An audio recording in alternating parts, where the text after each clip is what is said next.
आदरणीय राष्ट्रीय अध्यक्ष जी, आदरणीय आडवाणी जी और सभी वरिष्ठ साथी,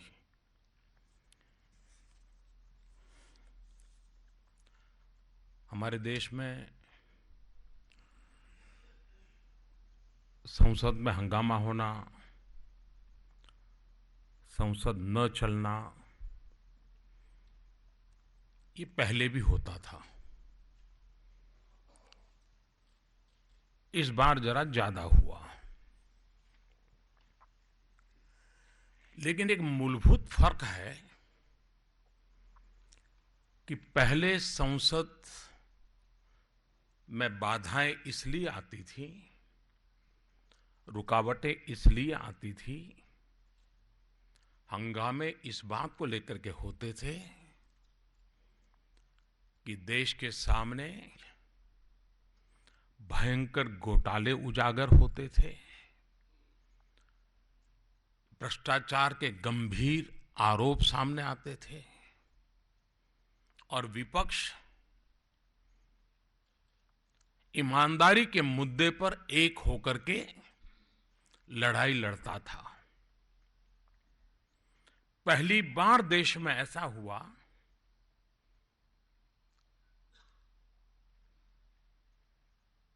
कि ट्रेजरी बेंच भ्रष्टाचार के खिलाफ कदम उठा रही है, काले धन के खिलाफ कदम उठा रही है और विपक्ष में ज्यादातर लोग बेईमानों का साथ देने के लिए इकट्ठे हो रहे हैं।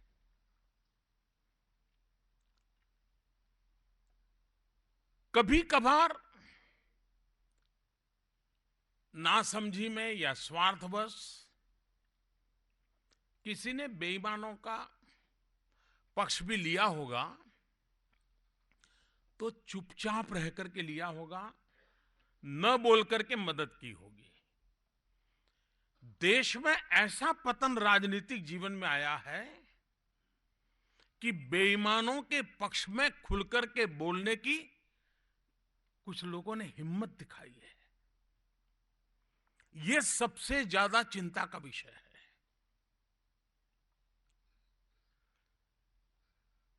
आज 16 दिसंबर है। 1971 में भारत की वीर सेना ने, पराक्रमी सेना ने पाकिस्तान को घुटने टेकने के लिए मजबूर कर दिया था और बांग्लादेश के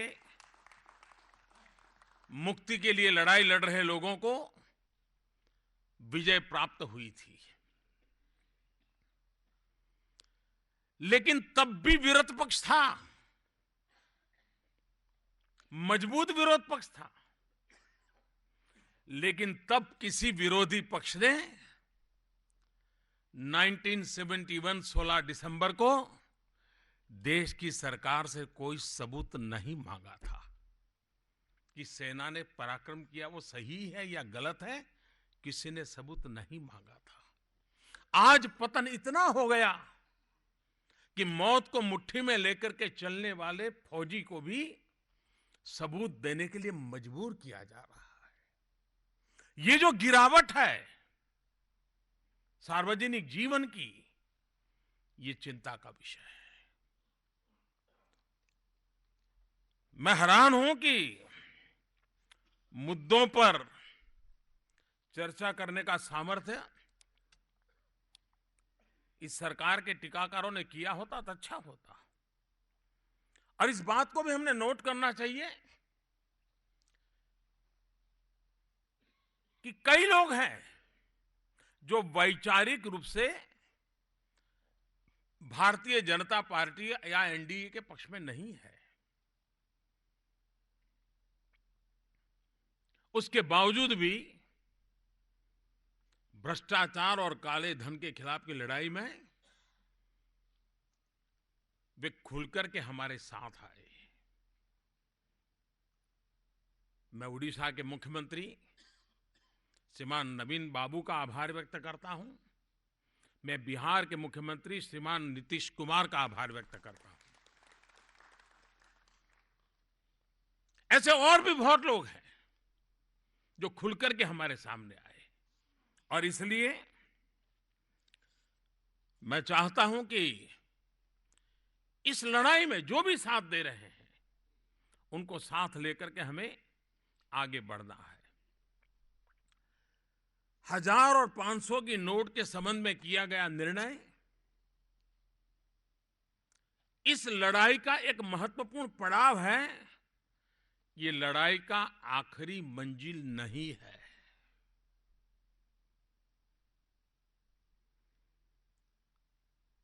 मध्यम वर्ग का शोषण अगर रोकना है, गरीबों को हक दिलाना है, तो भ्रष्टाचार और काले धन से देश को मुक्त कराना अनिवार्य है। और उसके लिए हिम्मतपूर्वक निर्णय करने पड़ेंगे। 26 मार्च 2014 जबकि देश लोकसभा के चुनाव लड़ रहा था, तब यूपीए की सरकार थी। 26 मार्च 2014 को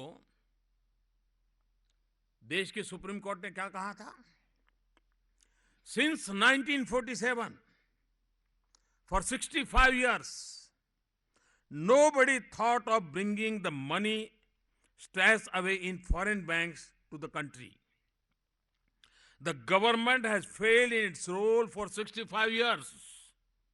This court feels that you have failed in your duty, and so it gave an order for the appointment for the committee headed by the former judges of this court. 3 years have passed, but you have not done anything to implement the order. What have you done? Except for filing one report, you have done nothing. ये पुरानी सरकार की सोच के संबंध में, उनके कारोबार के संबंध में सुप्रीम कोर्ट की 26 मार्च 2014 की टिप्पणी कितनी गंभीर है। मैं एक और बात बताना चाहता हूं।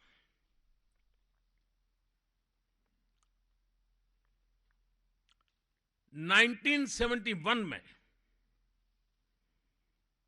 जबकि श्रीमती गांधी इस देश में राज करती थी, एक वांछू कमेटी बनी थी, जिस वांछू कमेटी का एक रिपोर्ट आया था और जिसमें नोटों पर पाबंदी लगाने के विषय में गंभीरतापूर्वक चर्चा की गई थी। और उस कमेटी का रिपोर्ट कहता है, और यह 1971 की बात है, we are fully aware of the not too successful results of the demonetization in 1946. Yet, we are confident that these measures, if introduced now, would achieve substantial result because of altered circumstances. Wanchu committee का कहना था 1946 में demonetisation हुआ तो उसमें सफलता नहीं मिली, लेकिन अगर 71 में करेंगे तो हमें बहुत बड़ी सफलता मिलेगी। कहने का तात्पर्य यह है कि 1971 में देश को इसकी जरूरत थी जो आज हमने किया है। इतने साल देर कर करके देश का कितना नुकसान किया है ये हम कल्पना कर सकते हैं। और उस समय के जो कैबिनेट सेक्रेटरी, एक सीनियर आईएएस अफसर थे, उन्होंने किताब लिखी है। उस किताब का एक वाक्य मैं कोट करना चाहता हूं। उस किताब में श्रीमान माधव गोडबोले की किताब है, unfinished innings, recollections and reflections of a civil servant. वे बाद में कैबिनेट सेक्रेटरी भी बने थे।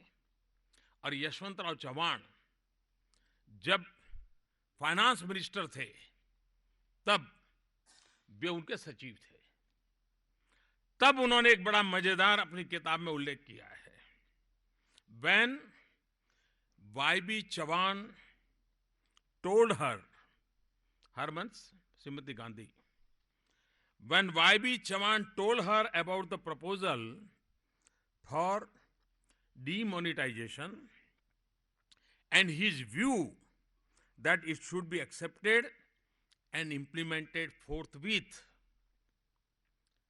उन्होंने आगे वर्णन किया है कि इंदिरा जी ने चव्हाण के सामने देखा,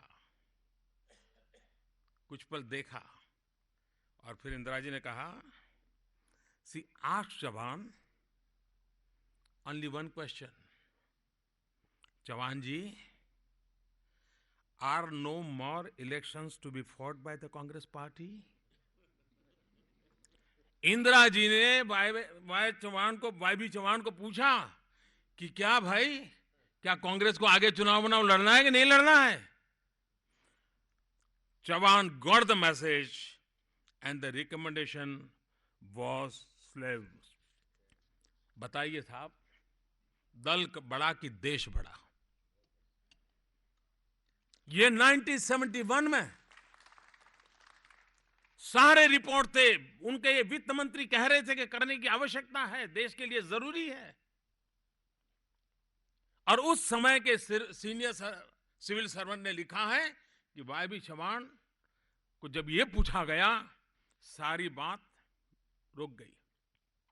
जो काम 1971 में किया होता तो आज ये देश की बर्बादी नहीं होती। इस प्रकार से देश को चलाया गया है। मैं कम्युनिस्ट पार्टी के लोगों से पूछना चाहता हूं, जब कम्युनिस्ट पार्टी ने पश्चिम बंगाल में कांग्रेस के साथ चुनावी समझौता किया, तब ऐसा लग रहा था कि शायद ममता जी की राजनीति के खिलाफ इनकी लड़ाई है, ममता जी को उखाड़ फेंकने के लिए वो इकट्ठे हो रहे हैं।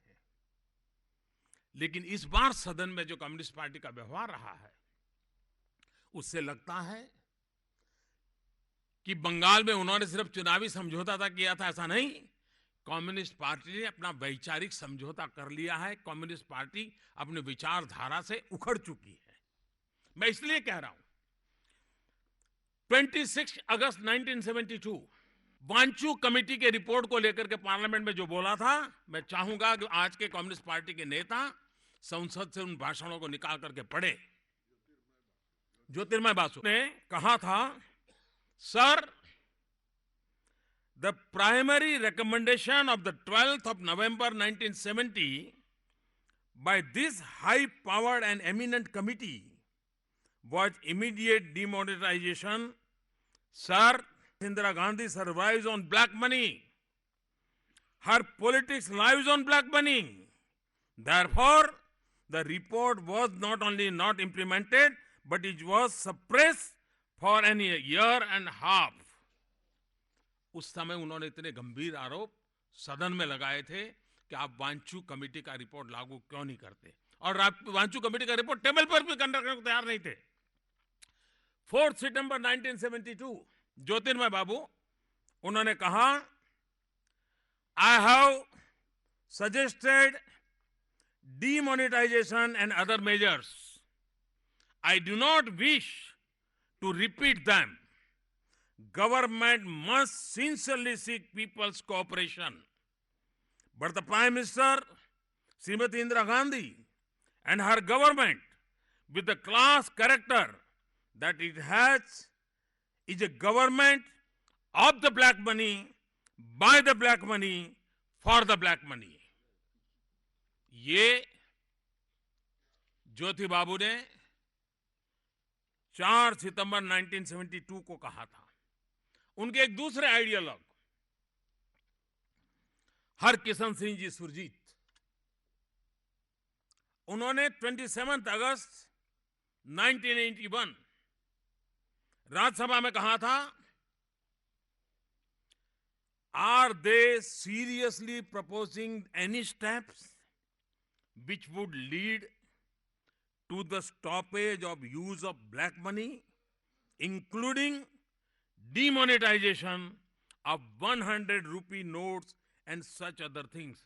यानी 100 रुपए की नोट को भी रद्द करने के लिए कम्युनिस्ट पार्टी लड़ाई लड़ रही थी।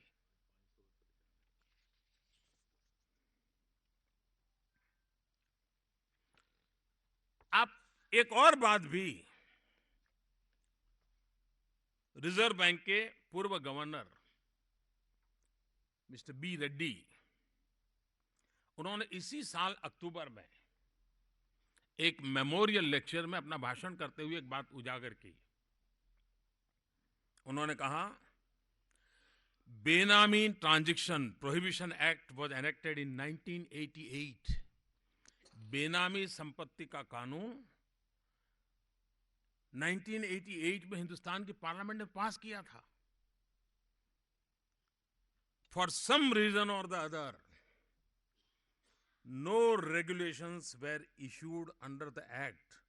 In other words, it remained unimplemented for more than 25 years.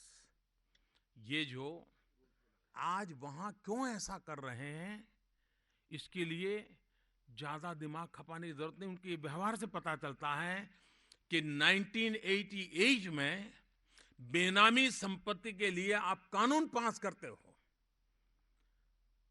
और इतने साल बीतने के बाद भी उसको नोटिफाई नहीं करते हो।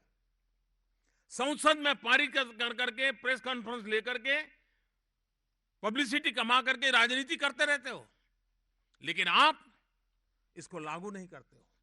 अब इस सरकार ने आकर के समयानुकूल परिवर्तन किया और परिवर्तन करके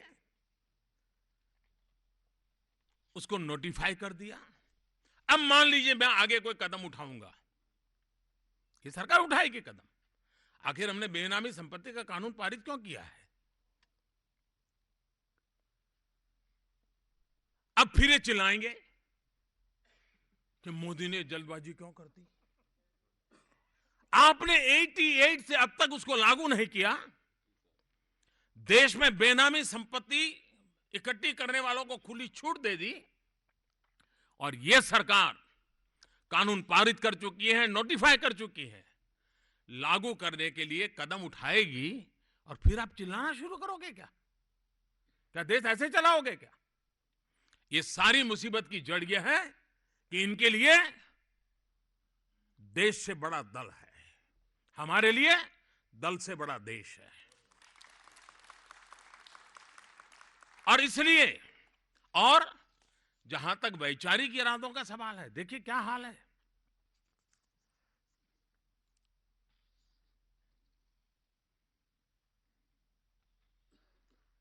दो 2004 डॉक्टर मनमोहन सिंह जी का भाषण में कोट कर रहा हूं। India 2015 will be a nation of capable and empowered men and women, well-fed and gainfully employed, modern and rational and actively engaged with the world. That is my dream for India at the end of the next decade. A decade is not long time. Indeed, I do hope you share my sense of urgency in doing what we have to do. ये उन्होंने 2004 में जब प्रधानमंत्री बने तब कहा। 24 जुलाई 1991 को क्या कहा था? देखिए फर्क कैसे आ रहा है। दल बड़ा कि देश बड़ा, इस उलझन में कहां से कहां पहुंच जाते हैं। 91 में कहा था, nobody can deny the existence of large scale tax evasion both in terms of income and in terms of wealth unless I find substantial improvement in tax compliance in the next few months. Government will have no choice but to take strong measures to make the tax evader pay a sufficiently high price for such diligencies. ये धमकी की भाषा उस समय कही गई थी और आज सारे स्वर बदल चुके हैं। क्यों? उनको अपने दल की चिंता है, देश की चिंता नहीं है। भाइयों बहनों, चाणक्य नीति में एक बहुत ही उत्तम बात कही गई है और यूपीए ने 10 साल शासन किया। उसके संदर्भ में इसको देखें तो बहुत ही महत्वपूर्ण बात चाणक्य नीति में कही गई है। चाणक्य नीति के 15वें अध्याय का 6वां दोहा है। उसमें कहा गया है, करी अनीति धन जोरेऊ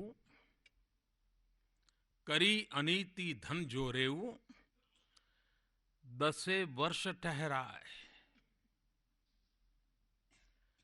11 वे के लागते, जड़ऊ मूलते जाए।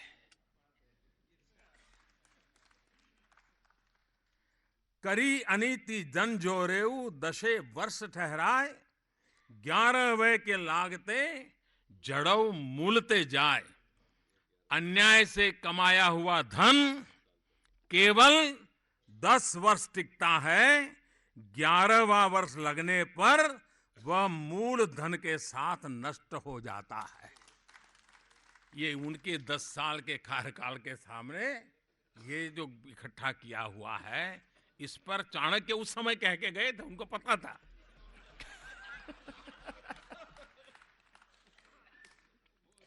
और इसलिए, और मुझे विश्वास है कि आप जब अपने क्षेत्र में लौट रहे हैं, बड़े आत्मविश्वास के साथ देश को भ्रष्टाचार से मुक्त कराने के लिए, काले धन से मुक्त कराने के लिए हमने लड़ाई लड़नी है, लड़ाई को आगे ले जाना है। आपने देखा होगा, टीवी पे बातें आती हैं कभी कभी कि किसी रिक्शा वाले को पूछते हैं, तुम ई बटवा जानते हो? सही है, इस देश में सब लोगों को पता नहीं है, लेकिन जिनको पता है उनको तो इसमें हम जोड़े। मान लीजिए इसमें 40% लोग होंगे जो इसको हम पढ़े लिखे माने, जिनके हाथ में स्मार्टफोन मांगे। अगर इतनों को भी इसमें ला दें तो जो गरीब रिक्शा वाला है, जो कैश से खर्चा करता है, उसमें रत्ती भर भी बेईमानी नहीं होती है भाई। सवाल उन लोगों का है जो जानते हैं तो भी नहीं करते हैं, और इसलिए उनको इस रास्ते पर लाने के लिए इस डिजिटल मूवमेंट को हमें आगे बढ़ाना है। आपने देखा होगा, कल बड़ी महत्वपूर्ण कुछ योजनाएं सरकार ने लॉन्च की है। मैं चाहता हूं कि इसको आप कैसे आगे बढ़ाएं। एक, लकी ग्राहक योजना। दूसरी है डिजी धन व्यापारी योजना। इस योजना के तहत डिजी धन योजना का पहला लॉन्चिंग क्रिसमस के दिन होगा, 25 दिसंबर को। और क्रिसमस गिफ्ट, ये बहुत बड़ी बात होती है, तो क्रिसमस गिफ्ट के रूप में जो भी लोग ऑनलाइन ट्रांजैक्शन करते हैं, कहीं पर भी करेंगे, उसका एक स्पेशल नंबर ऑटोमेटिक जनरेट होता है, हर किसी का होता है। उसका एक पूरे देश में 8 नवंबर से लेकर के 24 दिसंबर तक जिन्होंने भी किया होगा, उसका एक ड्रॉ 25 दिसंबर को निकलेगा। और उस दिन 15,000 लोगों को जो ड्रॉ में जीत करके आएंगे, 15,000, उनके खाते में 1,000 रुपया गिफ्ट के रूप में डाल दिया जाएगा। 15,000 लोगों को 1,000 रुपया। और कौन लोग इसका फायदा उठा सकेंगे? जो 50 रुपये से ज्यादा खर्च किया है और 3,000 से कम किया है। ये अमीरों के लिए नहीं है, ये उसी को फायदा मिलेगा जो 50 रुपये से ज्यादा खर्च किया है और 3,000 रुपये से कम किया है। तो वो ऑटोमेटिक टेक्नोलॉजी है। और ये योजना डेली चलेगी, डेली ड्रॉ होगा, हर दिन 15,000 परिवार, हर एक को 1,000 रुपया, और ये 100 दिन तक चलेगा। आप कल्पना कर सकते हैं कितने लाख परिवारों में इस योजना का सीधा लाभ मिलेगा। अब आप उनको ये बात पहुंचाएंगे तो फिर वो जरूर डिजिटल पेमेंट देगा, गरीब से गरीब भी डिजिटल पेमेंट देगा। फिर वो कहेंगे नहीं, मुझे कैश नहीं देना, इनाम मिल जाएगा।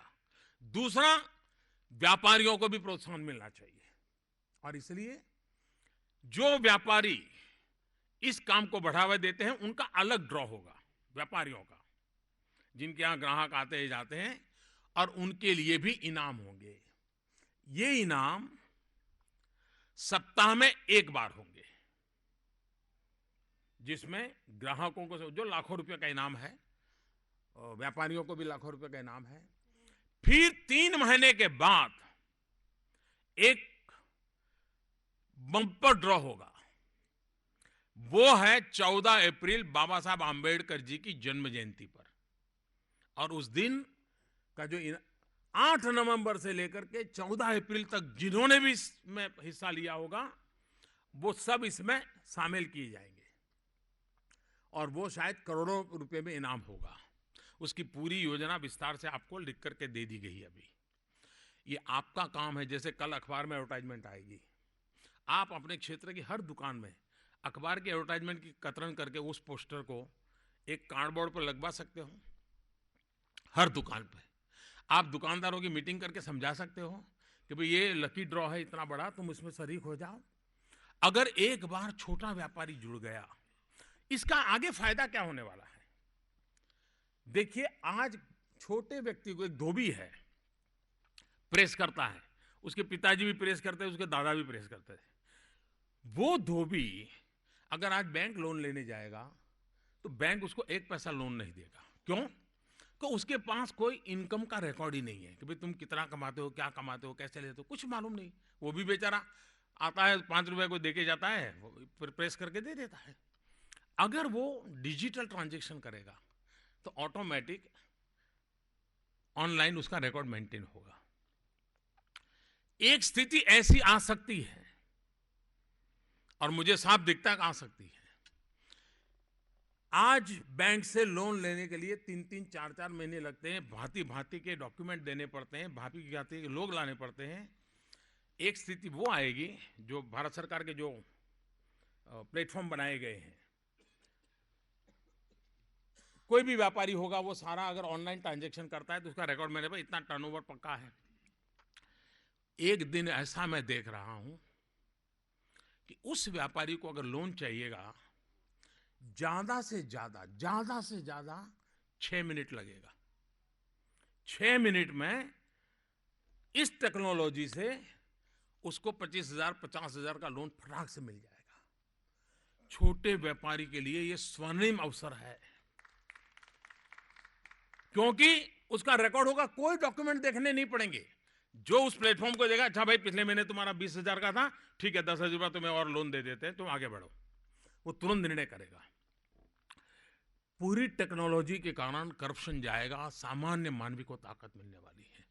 मैंने सरकार के अफसरों को 2 सूचनाएं दी हैं जिस बात को आप प्रचारित कर सकते हैं। कुछ व्यापारियों को लगता है कि भाई अभी हम डिजिटल चले जाएंगे और हमारा टर्नओवर बढ़ जाएगा। पहले तो हमारा टर्नओवर कैश था तो हम लिखते नहीं थे, अब डिजिटल जाएंगे। अभी तो हम सब लाइन पे आना चाहते हैं, मोदी जी के साथ चलना चाहते हैं, लेकिन अगर उसके हिसाब से आप पुराना निकालोगे कि भाई तुम्हारा दिसंबर में डिजिटल में 2 लाख था, इसका मतलब कि तुम्हारा जुलाई अगस्त में भी 2 लाख होगा, तब तो तुमने 20,000 लिखाया था, चलो पुराना भी निकालो। मैंने सरकार के सभी अधिकारियों से कह दिया है, पुराना कोई पोस्टमार्टम नहीं करना है, वरना आप किसी को भी मुख्य धारा में ला ही नहीं पाओगे,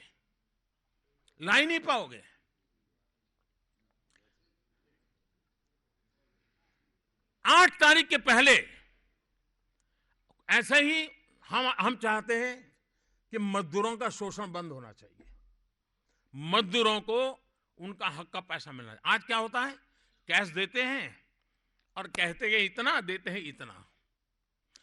क्यों ऐसा करते हैं? कुछ मानो पूरा भी देते हैं, लेकिन उनको लगता है कि लेबर एक्ट में आ जाएंगे, इसलिए वो रिकॉर्ड नहीं रखता है। अब डिजिटल पेमेंट से वो लेबर एक्ट के अंदर आएगा। उसके लिए भी कुछ लोगों का कहना है कि साहब ये पुराना न खोले।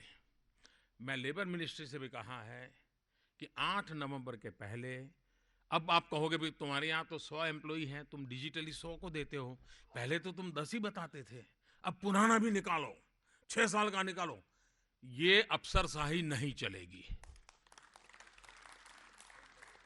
बहुत साफ हूं मैं इससे। मैं इस देश के सामान्य मानवी के लिए ये सरकार जितना सकारात्मक कर सकती है उस करने के पक्ष में हूं, और इसलिए 8 नवंबर के बाद जो भी मुख्य धारा में आना चाहते हैं उनको अवसर मिलना चाहिए। और ये डिजिटल व्यवस्था के कारण ये संभव होगा और देश का हर व्यक्ति जी ये अफसरशाही का जुल्म सहने को तैयार नहीं है। हम उससे मुक्त कराना चाहते हैं और एक ऐसी सरकार है जो अफसरशाही से भी सामान्य नागरिक को मुक्त कराने के लिए खुद कदम उठा रही है। तो ये आगे की सोच आप कल्पना कर सकते हैं, जब 6 मिनट में लोन मिल जाएगा वो कितना बड़ा निर्णय कर पाएगा जी। उसके सामने मान लीजिए बाजार में कुछ खरीदने के लिए बेचने के लिए किसान आया है, पैसा नहीं है, लेकिन वो अपना रिकॉर्ड तुरंत रिक्वेस्ट करेगा ऑनलाइन मोबाइल से, वो तुरंत अपना रिकॉर्ड देखेगा और 6 मिनट में लोन मिल जाएगा। तो किसान जो माल लेकर के आया है वो तुरंत खरीद लेगा, किसान का भी फायदा होगा, व्यापारी को भी काम हो जाएगा, बैंकिंग सिस्टम भी सरल हो जाएगी। इतनी संभावनाएं डिजिटल में पड़ी हुई है और इसलिए ये डिजिटल सिर्फ नोटों, कागज की नोटें कम करने का कार्यक्रम नहीं है जी, ये पूरी तरह वे ऑफ लाइफ बदलने का कार्यक्रम है, एक वे ऑफ इकोनॉमिक सिस्टम को बदलने का कार्यक्रम है। और दुनिया में उन्हीं देशों ने प्रगति की है जिन्होंने इन बदलाव को समय रहते हुए स्वीकार किया है। हम लोगों का ये प्राइम रिस्पॉन्सिबिलिटी होनी चाहिए कि हम इस बात को आगे बढ़ाएं। 15,000 परिवारों को हर दिन इनाम आप पहुंच सकते हैं लोगों के पास। आप ध्यान रखिए कि आपके इलाके में किसको ड्रॉ लगा है, उनका सम्मेलन कीजिए। देखो भाई मेरे यहाँ 1,000 रुपया आ गया। ये बात आपको एनकैश तब होती है जब आप उसके साथ जुड़ते हैं। बाकी सरकार एक के बाद एक जनहित में कदम उठा रही है और आपको पता चल गया होगा, हम टुकड़ों में नहीं सोचते हैं, एक पूरा फुल स्केल डिजाइन के साथ सोचते हैं, पत्ता धीरे धीरे खोलते हैं लेकिन पूरे स्केल में सोच करके चल रहे हैं, उसी को आगे बढ़ना है। बेनामी संपत्ति का कायदा पहले पास किया था, डिजिटल का फरवरी से अक्टूबर तक 23 महत्वपूर्ण डिसीजन लिए हुए हैं इस सरकार ने। डिजिटल प्रमोशन के लिए फरवरी से अक्टूबर तक 23 महत्वपूर्ण डिसीजन लिए हुए हैं। लेकिन अगर हम उसको ध्यान नहीं रखेंगे, हम उसको ऐसे ही कार्यवाही मानेंगे तो बदलाव नहीं आ सकता है। और जो सफलता मिली है जी इस अभियान को, कोई कल्पना नहीं कर सकता है कि ऐसी सफलता मिले। जन समर्थन मिला है और मैंने पहले दिन कहा है 50 दिन मुश्किल है, मुश्किलें बढ़ती जाएगी, लेकिन 50 दिन के बाद मुश्किलें कम होते होते होते स्थिति नॉर्मल होने में देर नहीं लगेगी। 50 दिन अभी भी मैं कह रहा हूं। वैसे आज रिपोर्ट शुरू हुआ है कि काफी नॉर्मल हुआ है, फिर भी मैं कहता हूं 50 दिन तकलीफ है ही है। 50 दिन के बाद एकदम ऊंचाई तकलीफ पहुंचेगी, फिर धीरे धीरे करके ठीक होगा। ये बात हमको लोगों को बतानी होगी। अच्छा करने का हमारा प्रयास है, होके रहेगा, मेरा विश्वास है। बहुत बहुत धन्यवाद।